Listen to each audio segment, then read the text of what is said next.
Masuknya Islam ke Indonesia memunculkan banyak pendapat karena wilayah Nusantara sangat luas dan menjadi jalur perdagangan antara Arab, India, dan Cina. Para ahli sejarah mengemukakan beberapa teori tentang asal mula masuknya Islam. Yang pertama, teori Gujarat oleh Profesor Dr. C. Snokhrokronje, yaitu Islam datang dari Gujarat, India abad ke-13 Masehi lewat para pedagangan dan sufi. Wilayah pertama adalah Samudra Pasai. Teori ini lemah karena tidak menjelaskan mazhab yang berkembang. Yang kedua, teori Makkah oleh Profesor Dr. Buya Hamka. Islam datang lebih awal abad ke-7 Masehi di bawah pedagang Arab. Ini didukung berita Cina dinasti Tang yang mencatat permukiman saudagar Arab di pantai barat Sumatera. Yang ketiga, teori Persia oleh Profesor Dr. Hussein Jajaningrat.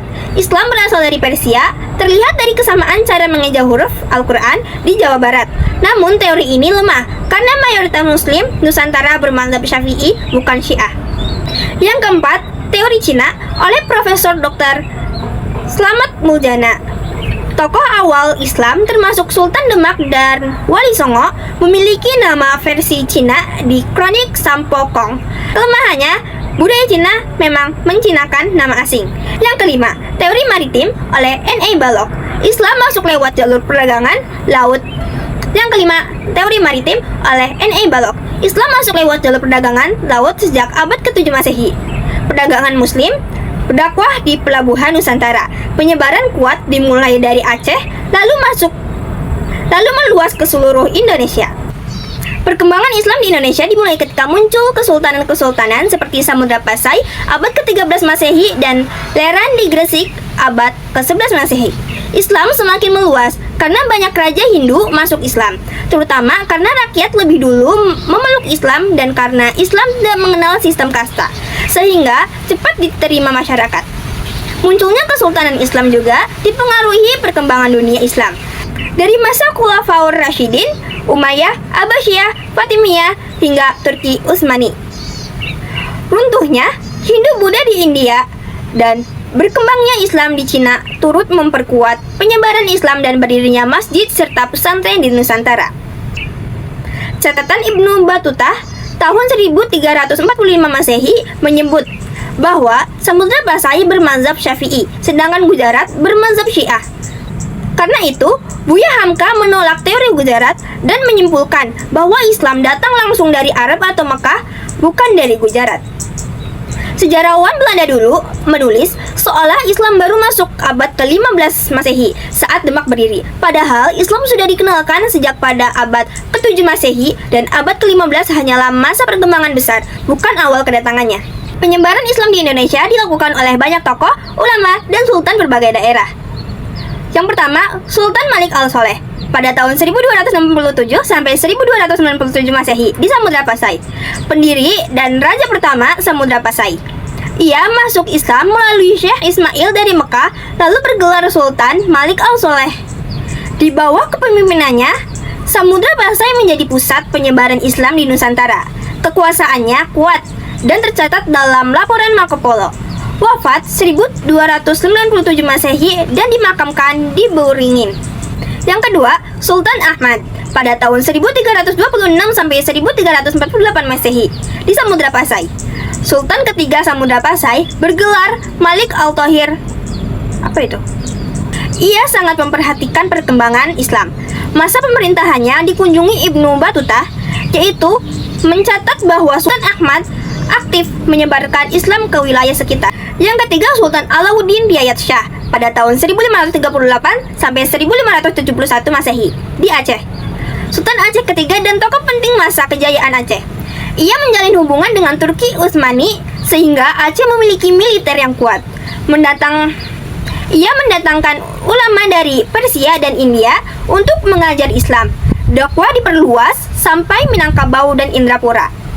Yang keempat, Wali Songo pada tahun 1404 sampai 1546 Masehi di Jawa. 9 wali penyebar Islam di Jawa. Yang pertama Sunan Gresik, Sunan Ampel, Sunan Bonang, Sunan Giri, Sunan Derajat, Sunan Kalijaga, Sunan Kudus, Sunan Muria, dan Sunan Gunung Jati. Metode dakwah mereka sangat beragam.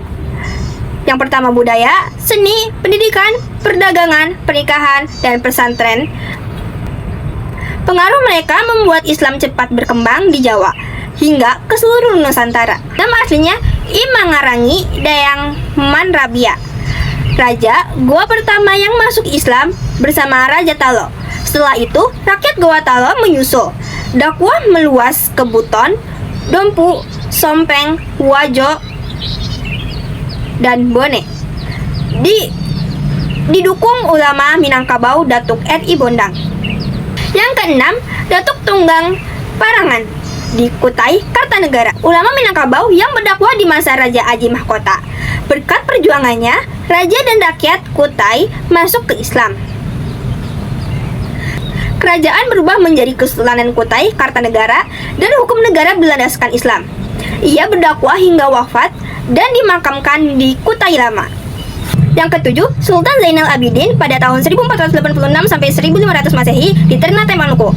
Raja Ternate pertama yang menjadikan Islam sebagai dasar negara. Beliau belajar agama di pesantren Sunan Giri pada 1494 Masehi. Ya, sekembalinya, ia membawa ulama dari Jawa untuk berdakwah di Maluku. Ia juga mendirikan lembaga keagamaan bernama Bobato Akhirat untuk mengawasi pelaksanaan syariat Islam. Gerakan Islamisasi Ternate kemudian diikuti kerajaan-kerajaan lain di Maluku.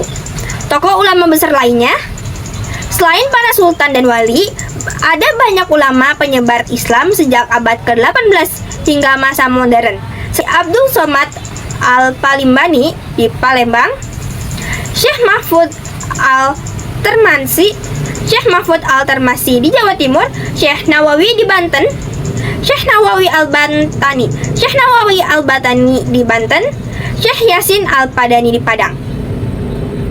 Sebagian ulama Indonesia juga bermukim di Mekah, seperti Syekh Ismail Al-Minangkabawi dan Syekh Ahmad Khatib Sambas, dan mereka menyebarkan Islam melalui murid-muridnya dari Banten, Priangan, Batavia, dan Sumbawa. Karya penting para ulama. Beberapa karya terkenal yang banyak diceritakan ulang. Nuruddin Al-Raniri, yaitu Syirat Al-Mustaqim Fiqih.